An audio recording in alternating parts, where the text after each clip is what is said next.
It's like it was on pause. I'm trying to, anyone like this one? It's hard to store.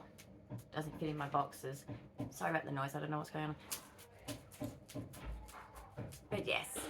Oh, my neighbour's babies. They're always crying, aren't they? I feel sorry for her. Anyway, I've been there, done that. Most of us have, haven't we?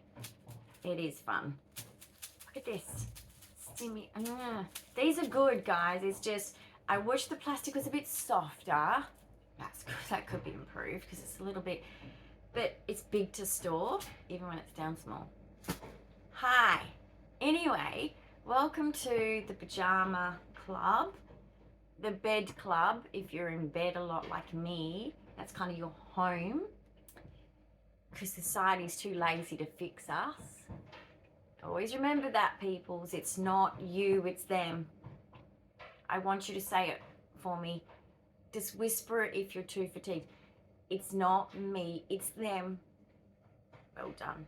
I'm very proud of you for just saying it, because I don't want you to think it's you. It's not. Okay, someone's getting maintenance or renovation, something. I'm so sorry. That was not happening before I pressed record.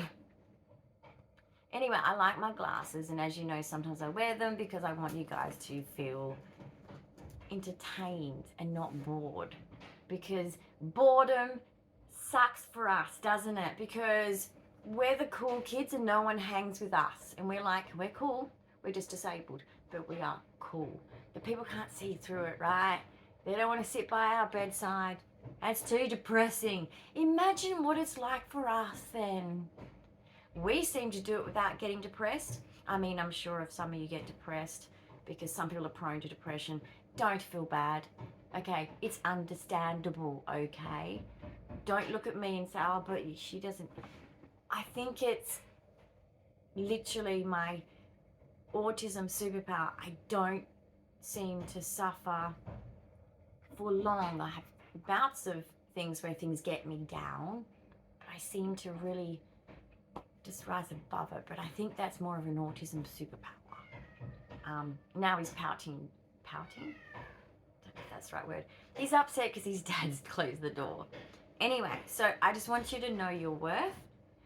You are worthy, even if you are disabled and don't work.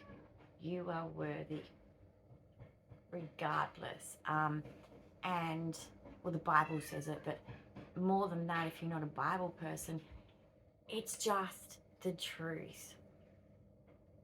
And in fact, if you really want to paint it a certain way, if you're not getting healthcare, because even if it's for things like, I don't believe that illness exists, like ME/CFS, you know, which there's such a basis for it, that it does exist, isn't it? It's very frustrating when you look at the science.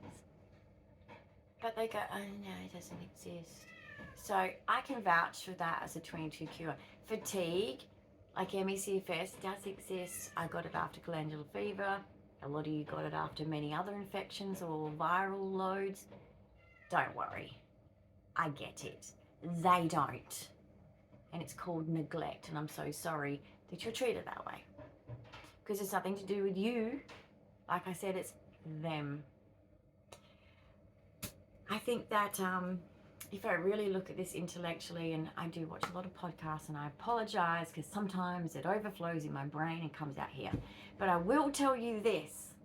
It is a very well-known fact by most people that do the deep think. I'm a deep think person. You might be too. We know that at the end of the day, we're going through World War III, let's be honest. And this is just a war crime. When I was younger, because I've been medically seen my whole life, I've seen the evolution of medical care in Australia anyway, nowhere else. And I'll tell you this, they don't care anymore. Like someone said in the thing, it's just about money. You're right. You're on the ball. I like it. I've got smart people that follow me. I love you all. But basically, that's the truth, guys. It's all just about the money. And a bit of misogyny just to add in there, because it really, and I'm not just talking about the men that are misogynistic. There's actually women in the system that are misogynistic. This doesn't work. I don't know why I'm using it. It's my play one, remember? Many videos ago, I got this for this reason. I mean, I cut it because it's supposed to plug into something, but I'm like, that's just so cute. You haven't seen my miniature collection in a while, have you? Anyone maybe new and you haven't seen my miniature collection? If you want to see my miniature collection, happy to show it. I'm very proud of it. Someone out there, Ella, my old neighbor. Hi, Ella. Super cool chick. Okay, she gave me a lot of miniatures as well to help my collection, and I so appreciate that, Ella, because my collection is epic, and it is, half of it's because of her. We used to have fun with it together, actually. It was quite exciting. Oh, what was yours? Oh, what was yours? We had fun. There's even a video we both did together about the balls, the mini balls thing. Very fun. Highly recommend. If you're into miniatures or collectibles, if you like collecting, it's a good collection. So it leads into, now even if you can't relate, think of it as being, my disability gets judged that way. Think of it like that. But I want to talk about something that some people suffer like me. Failure to thrive. Not being the size of a proper adult. But at least I'm lucky. Even though I failed to thrive, I can blend in and just be like a small chick. I'm one of the small chicks. The problem is there's some out there that are even worse than me.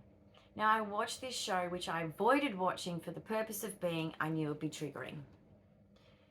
Shauna Rae, this very, very tiny girl, which is a devastating thing to have. She looks 8, but is actually 22. Devastating for her. But I'm not going to go into that one much because I'm not that small. I can't relate to. She's on the really bad end of the spectrum compared to me. I should say continuum. I'm on a continuum where I grew, luckily, at the end, very late. So, for example, I was size 1, Australian 1 shoes for 3 years. My mum was like, why are you not changing sizes? I'm like, well, I don't know. But it was convenient. And then all of a sudden she had to buy me new shoes and she's like, what's going on? Well, I grew. I finally grew. So I failed to thrive. It's a 22Q thing. Also, I noticed that this girl, Shauna Rae, guess what? And this is interesting scientifically if you want to know some science. She had brain cancer as a baby. Her pituitary gland doesn't work.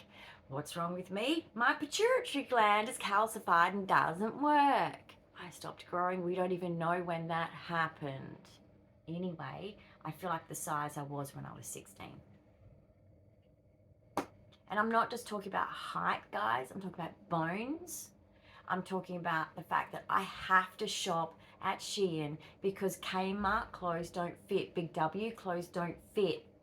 If I put those things on that they don't make for youth and adults, which is only a very, like these kinds of jumpers or some pajamas, they don't make my clothes. I can put a size 6 big W on and the shoulders down here and it just looks ridiculous.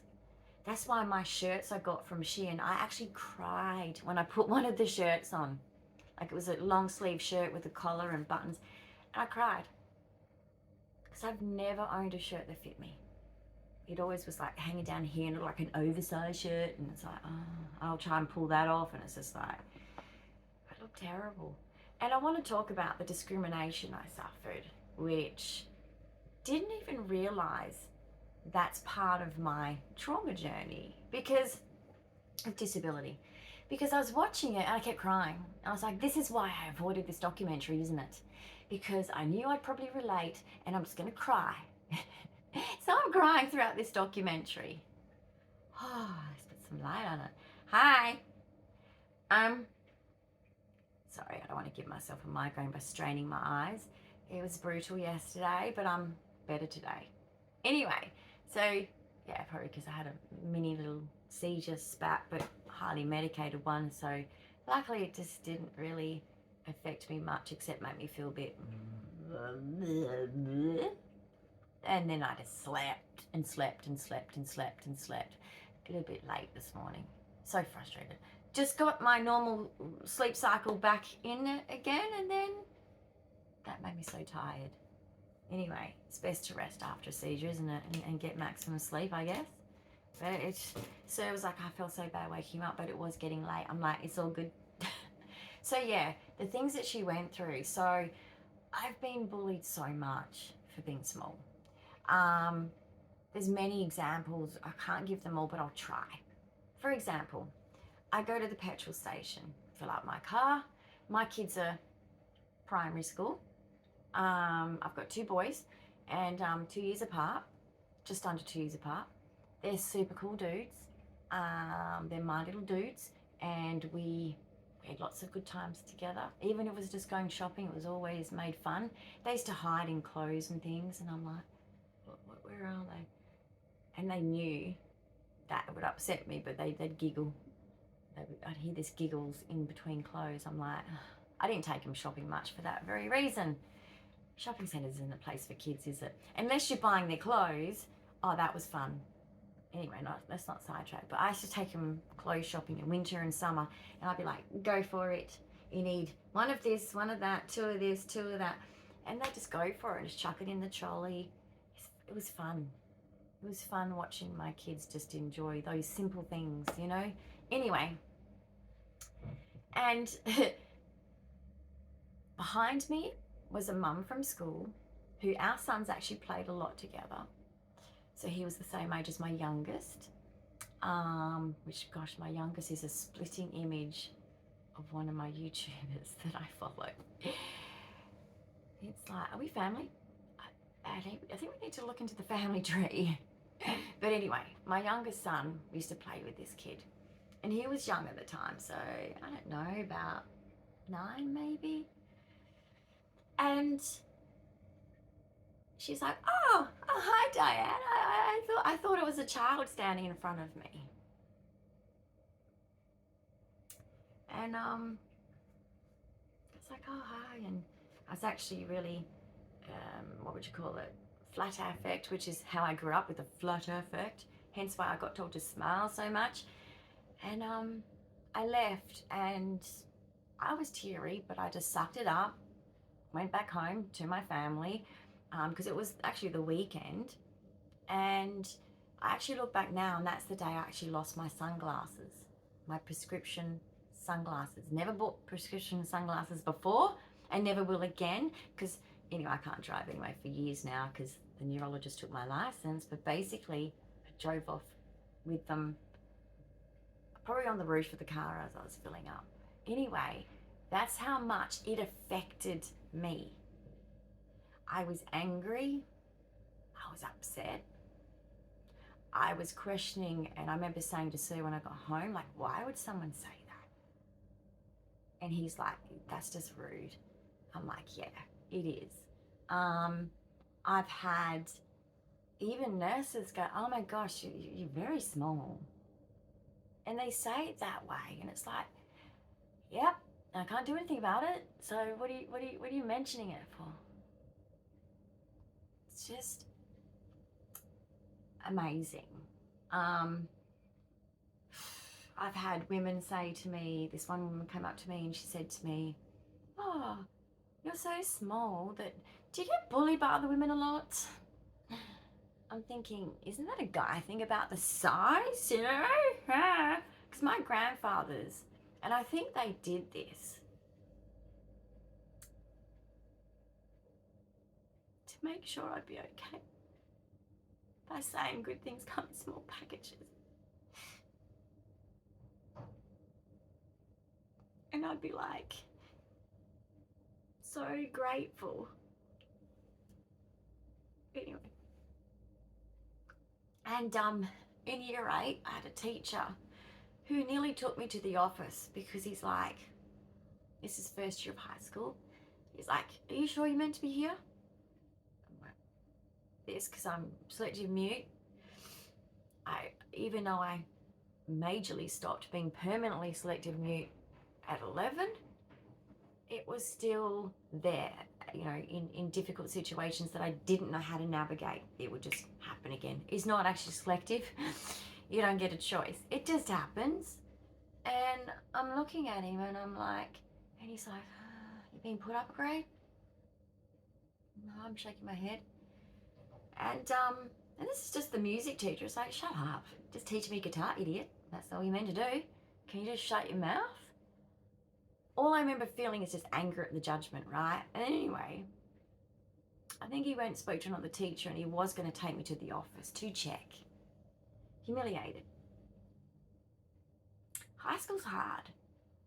First year of high school is hard. I already had sort of a difficult scenario being the kid that moved around so bloody much as a child. I'd been to the 3 intake schools to that high school.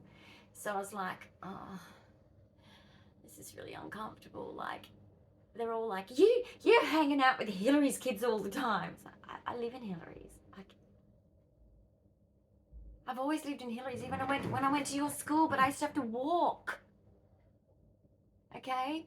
That's trauma, guys, too, by the way. That was trauma. Anyway. And yeah, it was just like, wow. Like, this teacher's just being a dick. Basically, I was very angry because I don't think he handled the situation appropriately. I mean, why would I be there in my uniform and everything? It was just stupid. Same with the school photos. I used to just go and sit on the end, like a bookend, knowing my place. I never left the front side of any school photo. Never. If I was the second one in, it would have been high school, because I never caught up to my peers shortest, as in the people that still were called, you're so short. I caught up to them year 9 sometime. My whole life, I was a head height shorter. I had to have a different chair so I could touch the ground with my feet. And yeah, kids do pick on those silly little things. Now, luckily, I wasn't in normal mainstream school classes for long, for specific things, sure. But special education had me most of the time. So that's kind of lucky. And the judgments were just full on. You know, I know that people have abused their position of being taller than me my whole life. The harsh judgments, just like I've mentioned, there's thousands of them. Thousands of them. Even things like, oh, my daughter's got those shoes, and it's like, yeah, well, I'm a size 4 kids, but a size 5 adults, and they don't sell size 5 adults, especially in the cheap sections of anything, because it doesn't exist. So I have to buy kids' shoes, but only pick the ones without the stupid pictures on it or the stupid things on it. And thanks for pointing it out. Thanks for pointing it out. It just makes it feel really good. So, failure to thrive is a side effect, basically, of 22q.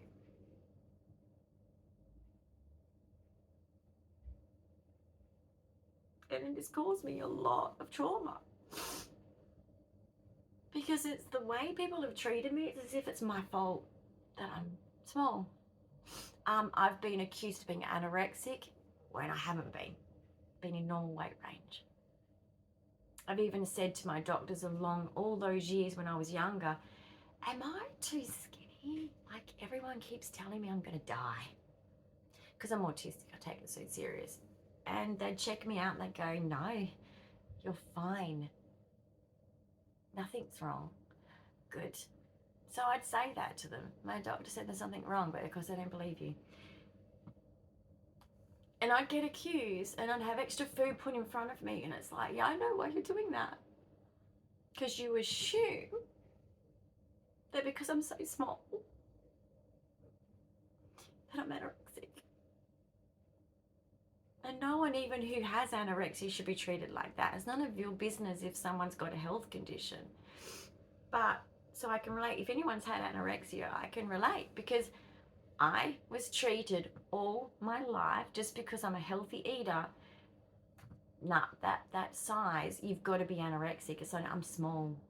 I'm petite as well, not just a slim person and a short person.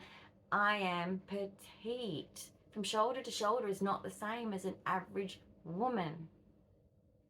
So, but of course I didn't have the words back then. I didn't have the diagnosis to explain that, except for we kind of did, but most people would say, oh yeah, you know, like, because so many premature babies don't have too many long-term side effects of being premature. Some grow out of their developmental delays in childhood, some do, but a lot of us don't, especially those with genetic syndromes. No, we don't. And you know, I just didn't grow because of 22q, and I'm getting the blame for that. And it really hurt, because not having that words except for, look, I do have a developmental delay, it could be that. Now, of course, I never mentioned my IDD, but I'd mentioned my GDD, because funny things would happen. And that's kind of why I've always been a comedian, because in my childhood, that's what I had to be, because I never was good enough.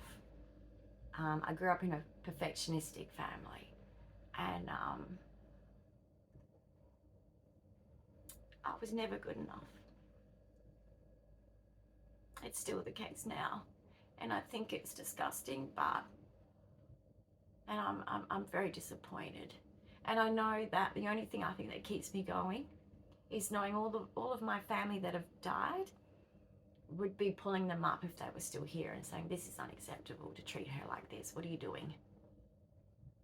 And I know I'll meet them again in heaven. So I'm sure we'll have a big conversation about it, and I'll feel lots better, because they've seen what's going on. Even right now, they're watching what's going on. They know what's going on. And they know that exclusion of a family member. So if you're being excluded from your family, it's just abuse, guys. Abuse of power, if it's your parents, abuse of, you know, control, if it's your kids. It's just abuse, okay? People are just messing with your emotions, messing with your, you know, feelings, because they, for some reason, need the power. And unfortunately, a lot of us disabled mums get a lot of grief. And look, we have to acknowledge in our children that they suffer medical trauma as well. So you have to acknowledge that to them. When I spoke to my eldest son, I said that directly to him. You have to realize you've had it hard and you've had some trauma because of my health. And you need to understand that it's okay that that affects you, and to talk about it and make sure that you don't feel ashamed of it. It's real, because there was a lot of medical trauma in the household because of me. So that is what the government doesn't help us with in Australia. They don't care. Things have changed a little bit now, but I still think that's the parents being proactive and making that different. Even my brother suffered, guys, in our generation. There was no NDIS. There was no help to my mum, to my brother, to us, for me. None. And yet the system back then, if it was existing, I would have had tons. Even though the autism thing was taken away, I would have had tons, because I was more than just autistic and ADHD. I had a lot of developmental problems, a lot of intellectual problems in delays. So I would have been needing a lot, and they would have got that help. But instead, my mum and my brother had to always help me. And my kids, when you're disabled like a person like me, it's not the same as a normal mum being an autistic mum with 22q. It's just not. It's not that you can't do it. It's just that your children need to be understanding, to not judging their mum, or if it's their dad, as being less than, and treating them that way, or I guess just running away from the situation because that's just untidy. You know, it's not perfect. It's sad. It's sad. And it's conflicting for me because there's two things in that. I respect that. I'm glad that I don't have to suffer what I'm suffering right now. So that makes me happy, right? But then when I look at, sorry, there's a toddler. And since the little siblings come along, but they're at that terrible 2-3 situation, so maybe it's that. But anyway, my neighbour, very lovely people. So yeah, it's like, it's really sad because I want them here, but I look at things and I go, well, maybe they can just remember me healthier when I was hiding it and doing well at that when it wasn't so severe. But at the same time, I miss them. And I worry that they're not going to be here in my best years enough. And when I, heaven forbid, it is younger because of this 22q thing and not enough for me. I don't know what enough is, but I don't want them to regret that. So it's a really difficult thing, but families go through a lot. And with being small, so much judgment. I mean, even from my families, you know, it was always with, you know, with love, of course, but it was always like, are you eating enough? Like, you're not eating enough. Or it's just like, oh my goodness, I'm in healthy weight range. I'm just very small. You raised me, everybody. What is your problem? Did you not notice? Did you not notice? But I guess, you know, it's very difficult to look outside your own children, really, guys, isn't it? When you're in it. Maybe now they're probably going, oh my goodness, oh, that's autism. Oh, yeah, that was my kid. No. At least my mum's got that validation now. No, you weren't being sort of, I mean, you did do bad mum things, but you weren't always a bad mum. You were struggling with a child with special needs. Hello? Some people whinge about that all the time on the internet. Oh, this, oh, that. Oh, it's such a burden. I'm not saying the ones that say it occasionally as being like, hey, carer burnout, all that is real. Just us, sir. It's real. I'm talking about the ones that really, literally, they like this Robert Kennedy guy. They're like, yep, just get rid of autism. Yuck. It's a bit extreme, right? It's like, oh, that's a bit gross. Your kid's got autism. Is that what you think about your kid? Just because that's what you're doing. I mean, you know, it's like me. 22q, I'm on the abortion list. Does that mean we should murder me now? I've had 51 years. You had good 51 years. You could have been aborted, so we'll just kill you now. It's the same thing as that. That's what you're going to end up with when your kid needs help. I wouldn't be listening to that rubbish and I wouldn't be agreeing with it, because your kid's going to end up not getting medical care because they'll be seen as useless to society because they don't work. That's what you're heading for. With that mentality, I'm just going to be damn honest about it. It's extremism and it's unhealthy, and you should never go one extreme way or another extreme way at all. You need to stay centered at all times and think about what you say. I don't want autism on the abortion list. I think that God gives us what we are meant to have. My personal opinion, though, you can disagree, but I don't think I feel like my life's a waste just because I got 22q and they could have taken me out. Look what they've been doing to Down syndrome when I was a kid. Not okay. I love the people I've met with Down syndrome, and if any of you are out there, you rock. You're just like me, actually. You're a neighbour to me. Like, I'm 22q arm or 22q section, and you're 21. You got double the 21. I'm missing my 22. Half of my 22. Anyway, we're neighbours in the DNA. Is it the helix, maybe? Are we neighbours, like we're on a big tower? And anyway, I like you guys, and I think it's disgusting how they speak about you guys, and it's just, I'm in the same boat, and now they're trying to extinguish autism. Well, we're more than autism. A lot of us have IDD and GDD, which is kind of, I guess, part of the spectrum in my eyes. Has to be, because it's all connected to too much OCD. Hyperactivity is being considered 80% of autistics have hyperactivity. So, as in ADHD. So I don't know, ADHD, I've got the hyperactivity version. Literally with the H in it should be me, but the ADD, I don't know. which one you'll get if you've got autism, but there is stats saying 80% in empirical evidence now. It's heavily pointing, and more research is coming out to say the same thing. It's a very high percentage of either ADD, ADHD, because it comes under the ADHD umbrella in the DSM-5. But some things people sprout out there are not even in the DSM-5, and I don't like it.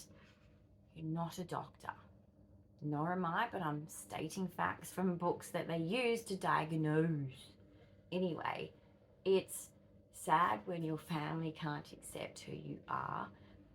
I was accepted as a child, but I think as soon as I became a teen, it was like, just do better. And I'd be ignored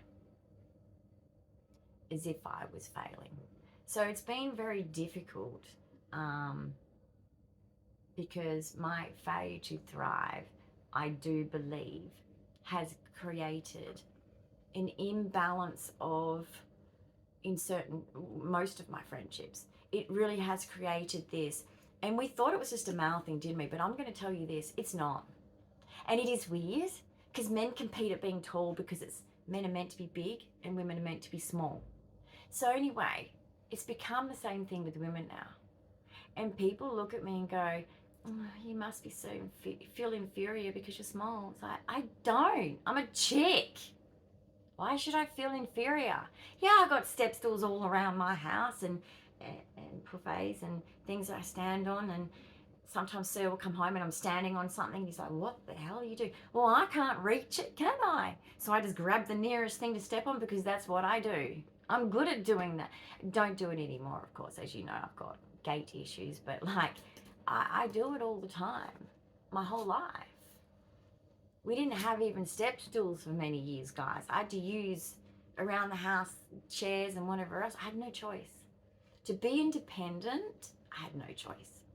And to be made fun of by other women did surprise me. But when I watched this show, Shauna Rae or whatever, I cried so many times. I was like, even guys, when I go to the gynecologist, I am treated differently because of my size. And I have to be because I am a different size. I know when I was pregnant was another sign. So failing to diagnose, you really fucked that up. So when I had a baby, for example, I wasn't allowed to deliver anything 8 pounds and above. Interesting. They wanted to do a C-section if need be, or induce me before they get to that size. So I just find that all these symptoms were there, all these signs, and no one looked at my health. It's ridiculous. But anyway, hopefully that'll all just smack them in the face one day and be like, this is what you missed. Should have looked up your childhood records and you should have looked at the historical records. It's bad. All the proof is in the pudding, so to speak. It's all there. But anyway, that's some people's failings end up hitting them in the face delayed. It gets there. Eventually it's like smash. But yeah, I just think that no matter what your disability, if you're hearing things like me, that, oh, you know, your life is pretty much not worth living because you have a severe disability, I just want to say that's so wrong on so many levels. 2 seconds. 2 seconds, 2 seconds. Sorry guys, it's called Fisherman. I have to take it though. Sorry, I could put my sunnies on. I just thought I wanted to look cool, to show you guys how cool you are and me. We're all cool. And those judgy people, judgy bitches, right? Guys, just join in with what we say. It's you guys can say this too, even to other guys. Judgy bitches. Just say it. Say it. It'll make you feel better. Judgy bitches. Acting like this symptom ain't real, that symptom ain't real. Being short is real. It's a real challenge. Should be a disability. For some people it is. But I think for anyone short, we have something we share in common, because, I mean, being called shorty. Oh, original. Never heard that one before. Short ass. Oh yeah, never heard that one before either. Shrimp. Oh, never heard of that one. Height challenge. Oh, an intellectual dig. Love it. I like the intellect, but that was rude.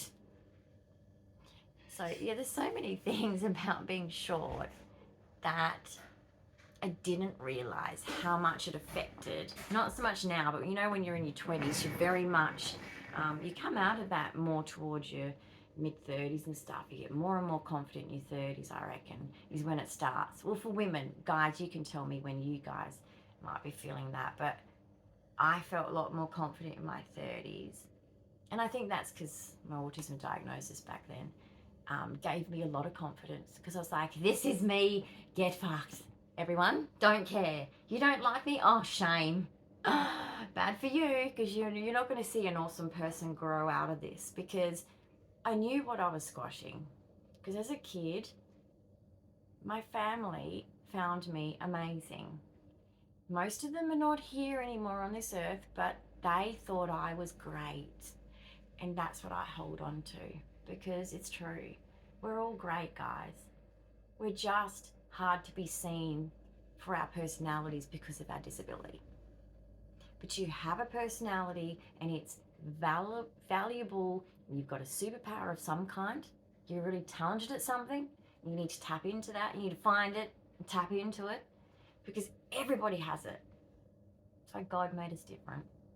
Because if we are all good at the same thing, then we don't have a functioning society. So, and I know that for autistics it's hard to be ourselves, but I'm going to tell you something of what I did, a bit like the shortness, you know, like I still, and it's, just to finish that one off, it's your decision. So if you find it offensive and you don't laugh with them with it, then say, nah, it's just never going to be funny to me. That's me. Now, Shauna Rae, even though she's way smaller than me and suffers, but the same discrimination happens. I've suffered the same discrimination and negative comments, etc.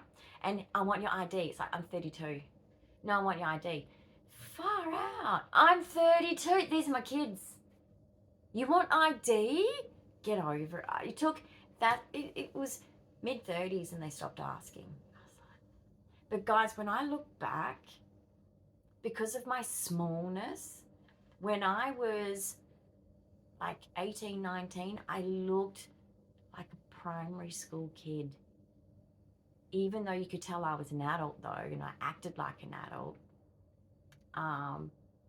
as in a lot of masking was going on, which I know everyone knew it too, because they're like, that's just not her, she's just playing the role, you know. But that's what my family encourage anyway, whether you're autistic or not. It's just, everything's great, everything's wonderful. Oh my God, it's so not family. It's not wonderful, actually. There's a lot of skeletons in the closet, but that's okay. Everything's wonderful. I hate it. Sorry, I'm just a realist. I don't roll like that. I'm like, no, I'm going to acknowledge the good and the bad. I'm not going to play that game. But basically, you know, she, you know, cops so much, but she laughs with people that take the piss out of her for being small. Now me, I'm not like that. I think the trauma has made me so upset by it. And look, if I'd known I had 22q, W health system, I probably would have been better able to cope with that factor by being able to explain, guys, this is actually, I have a serious medical genetic syndrome that I might die in my middle age. Pretty much, compared to you guys, you get a guaranteed long life if you do all the right things. And I know things can happen, guys, I get it, but generally, right, people do live a long life. And it's like, me, I have no absolute guarantee. In fact, it's very bad statistics on that. So I have a condition that made me failure to thrive, as in, that's why I'm tiny. Please don't pick on me, because it actually hurts. It hurts my feelings that I have so many medical things to contend with since I was a little child. I was a sick baby, sick toddler, sick child, sick teenager, sick adult. And it hasn't stopped, as you guys see. And some of you are the same. And even if you guys only started as an adult, it doesn't matter. It sucks. It sucks. It robs our lives. It doesn't matter how much of the life it takes. But I'm just saying, like, if I knew that I had 22q, and I knew that failure to thrive is part of it, and that's why I'm getting picked on, because I'm small. You're so small. It's like, oh my God, are we done with that saying? Have you got echolalia? Because you're really sounding like an echolalia person. No, okay, you're just trying to get a response from me. I'll never work it out anyway. It's neurotypical behavior, and I don't have a book on neurotypical, actually. Can someone who is like Tony Atwood, dude, you're super cool. Could you write a book about neurotypical syndrome? Because that would really help me. Because then I know how to talk to them. Because they are different. And boy, I'm not going to talk about the good ones, but let's talk about the bad neurotypicals. They are... It's like watching someone in a... I'm talking about the bad ones. I'm not talking about good people. I'm talking about the bad ones. They just... You're not allowed up there, Max. Cheeky dude. He thinks he can just get on my kitchen island bench. He's not allowed. He knows this, but he's mocking me. Anyway, basically we need a neurotypical book, because look, most of them, and you can look this up if you do want to learn, is called narcissism. It exists. I'm not talking about, don't throw that around like it's everything to everyone. Good people do bad things. Good people have bad days. Good people say bad things. It doesn't make them bad. So don't be black and white about it. But I'm just saying, if you're an autistic, to learn about narcissism is a good way to protect yourself from the people that normally like us the most, unfortunately. Yeah, they really like the autistic for some reason, and we need to be careful. So you need to really close off.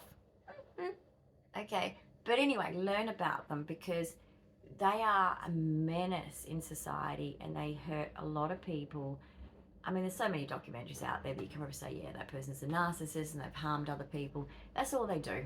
All they do is just go around harming other people. And they think that succeeding, setting themselves goals, is like standing on someone's head and pushing them into quicksand. That one's gone. Now I can shine. Just remember, be proud of yourself for shining without having to push someone down. That's really bad. I think the one thing we've learnt, having severe illnesses and disabilities, or exclusion from society for disabilities, it's given you, not just me, I know it's given you guys, because it always does. This is the psychology of life. It's made you stronger, more self-assured, and you know exactly what you do and don't want from life. And that's a gift. All right, I've got to get him down. You got to get down. You got to get down. What did I just knock? My microphone. Mic drop. It was a mic drop. The microphone. Ready? Mic drop. Funny. Let's get going. Okay, so basically, maybe I need to speed up my videos. You guys must be like, oh gosh, is she going to stop? I have to make my points first, and it's really difficult without episodic memory to speak, so I'm stumbling, but I will get there. Sorry about that. Communication is not my strong point. It's only on topics that I have as my special interest that I do better at. This is trying to talk about my experience that I know might be your experience. So you could probably relate to the short factor in some other category. So you might have had something else that was disabling you or making you obvious as a disabled person, as a child, that others would look at, or maybe look at you now because you're a disabled child and you've grown up and you've got that after effect of something has made you different. Like me, it's being small, and for other people it's other things. And they've picked on you probably throughout your adult years. And the one good thing I find out of being us is it's a good filtering system straight away. I mean, if someone wanted to befriend me because of, you know, and they're the ones that have said, for example, if there's someone that's trying to befriend me and trying to come over to my house, and I'm like, okay, how's this person treated me? Right, they've mocked my height, they've humiliated me for it. No, it's a filtering system. Think of it that way. You have to try and think of it positive. And you know what? If you're an autistic and you don't need that social interaction that everyone's shoving down your gob, it's okay. Also, those of you like me that suffer high levels of pain, yeah, we don't always feel like socializing. No. Because we just can't. Fatigue, same thing. So just someone that's not your safe person, like an autistic safe person, which what I mean by that is, and you people with, you know, chronic illness, physical illness, you know this too. If your partner's just around, or your family members that you're very, very used to, you feel like just as calm as being alone. But when you put someone strange in your environment, you're not going to be just as relaxed as you are with family. And then that tension in your body causes us physical pain because we've already got an underlying health condition, right? You can't rest properly when someone's around like that. So it is a real phenomenon, and don't let anyone tell you otherwise, because that is the psychology of biology. It's how it works. I find that's how I look at things. Even when I look at mental health, people with mental health, I always look at, there's a lot of physical causes for that, guys. You've always got to remember that. There's always a physical cause. I think it has been men manipulating women into this. It's just mental only. Guys, I'm telling you right now, and they've known it since I was at TAFE in the 90s, the majority of mental illnesses are caused by something physically wrong with the brain. So be careful. And also some of the conditions they might diagnose you with, great for getting disability if you need it, because obviously it's having an effect on you.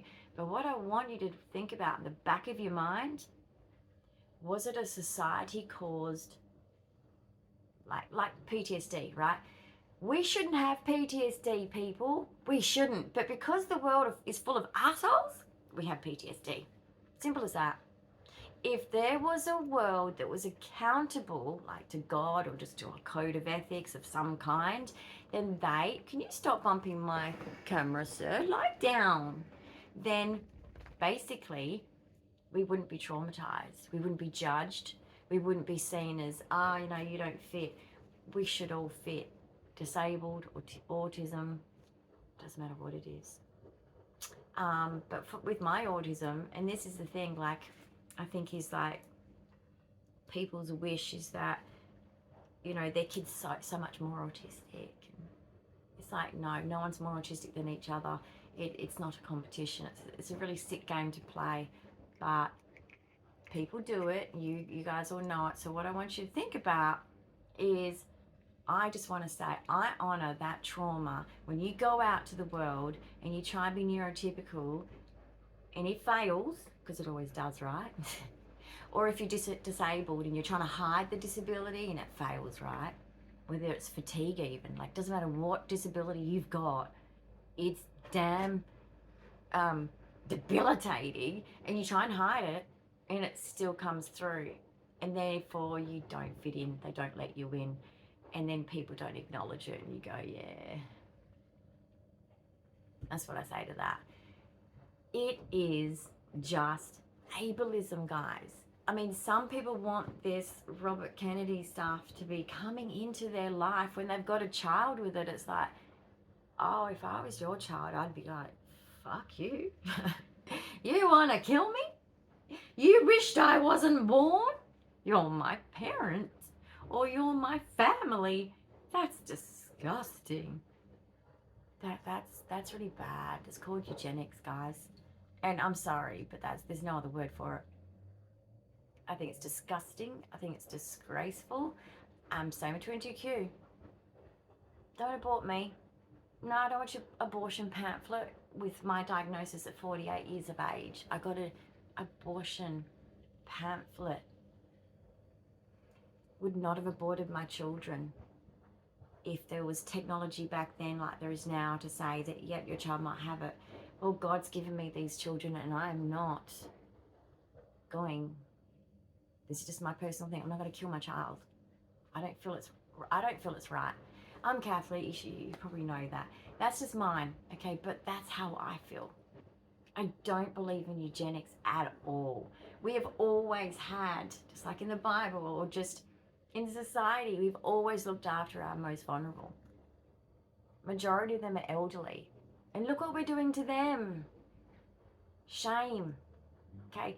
These are our people that gave us what we've got now.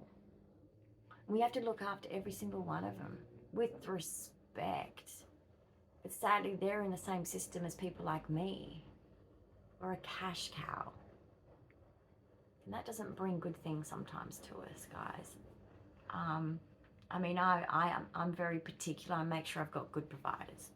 I've added to my list with an awesome support coordination company that basically specializes in complex only. Can you believe it? It's in my neighborhood even. We did one search, looked at the reviews, went, wow. They know the complex scenario. And, Sir's had a few chats with them and they're like, yeah, we hear this a lot, sadly.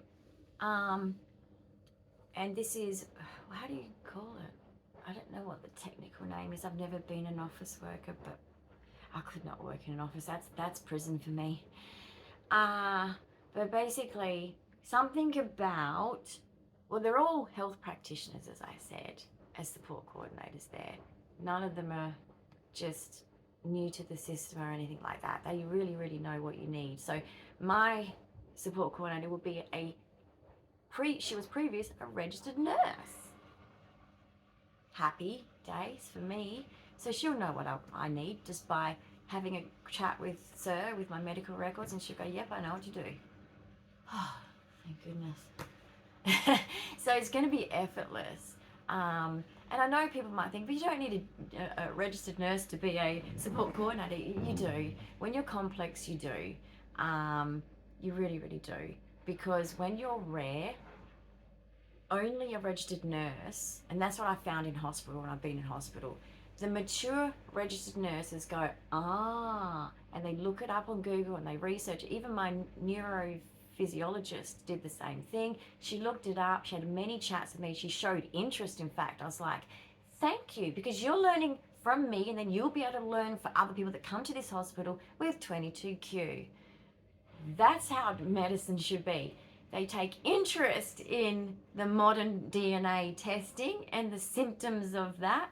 But anyway, not all of them do. It's called ignorance, but willful ignorance. But yeah, they actually do need to be, because the needs are complex and overwhelming. And I've seen it.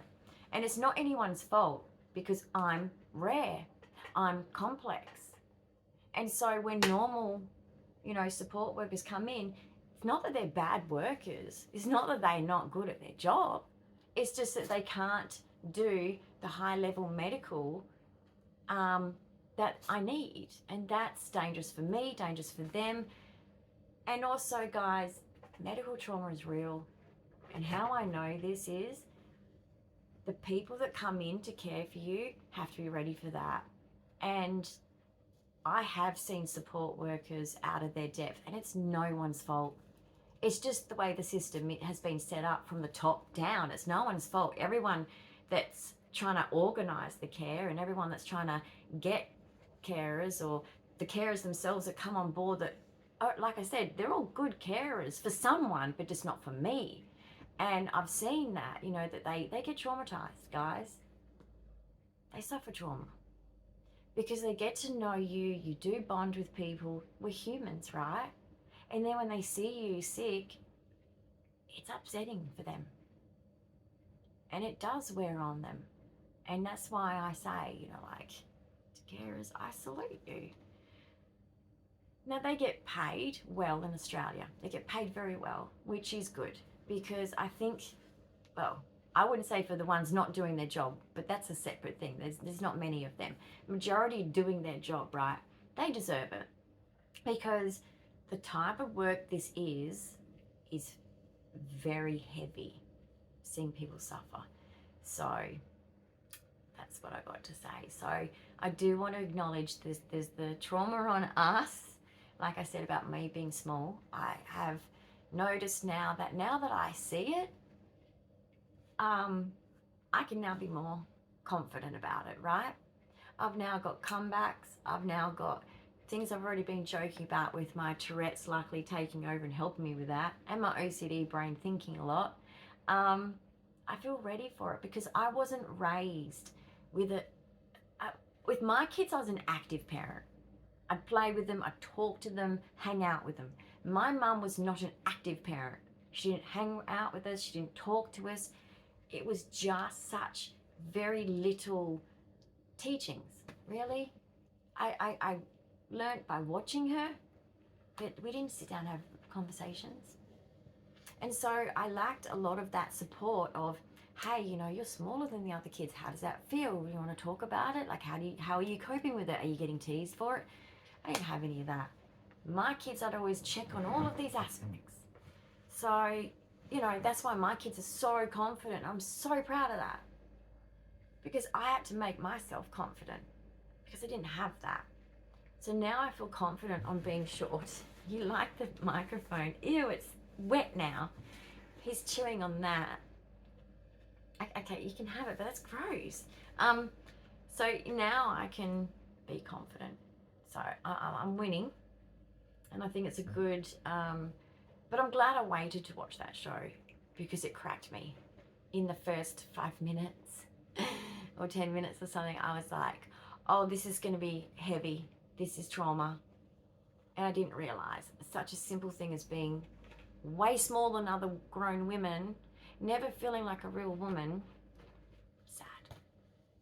But I like how she copes with it, and she's teaching me.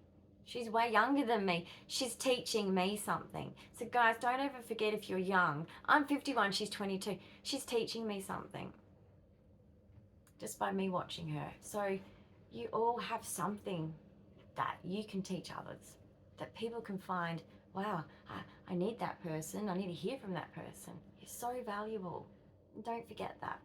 Even if you're too sick to share that valuable person that you have sitting right there with you inside you, basically, you're all one person. We're not multiple personalities. I don't even think that exists. Anyway, I hope you all related to it in some way, because disability doesn't have to be the same symptom, side effect, thing that you suffered, or bullying that you've suffered, whether it's a child or an adult. I don't think it hurts the same. I've been bullied as a child and an adult, and it has never felt any different. So be confident, guys, because when I see other people confident, it makes me realize we should all be confident in ourselves and ignore the people that are always trying to bring us down. You're already suffering. Don't do any more to yourself. Give yourself the grace you deserve, because you really deserve it. I know it because you're cool. I'm going to give myself the same grace, and I know for all of us it's hard, but please do it because you're worthy. Anyway, before I cry, I'm going to go.